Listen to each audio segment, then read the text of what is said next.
Ito naman mga kalapatids, yung mga bago nating warrior. Ito, 6 sila. Viewing natin, tsaka trappings mga kalapatids. Practice na sa trappings. Kasama na rin yung viewing. Yan, Kuwait, cross sa Wemmuller, 2 puti. Tapos yung iba dyan kay Boss Mark Nukap. Yung dalawa ko dyan na breed, Jansen, cross sa Perper Club mga kalapatids. Yung dalawa, itong isa, tsaka ito. Yung nandito sa taas na mga kalapatids. Sila. Yung mga kalapatids. Ito yung si Bulutong oh. Ang kinis na oh. Si Bulutong mga kalapatids, ang kinis na oh. Malupit yan mga kalapatids, Romonda. Ito yung Kuwait natin, tsaka Wemmuller mga kalapatids. Tingnan nyo yung mga mata.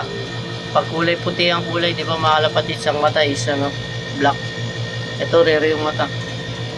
Ito breeder natin ito mga kalapatids, kak. Nilagay natin dito. Gandang kak nito mga kalapatids. Seiko line pero napakaganda mga kalapatids. Lagay ko muna siya rito. Kasi ginugulpi niya yung ibang kak doon. Medyo malakas siya. So dyan muna siya mga kalapatids. Medyo wild tong kak na to eh. Napaka wild niya eh. Pero ganda. Seiko line mga kalapatids. So condition natin yan. Tsaka natin bibreed sa ana.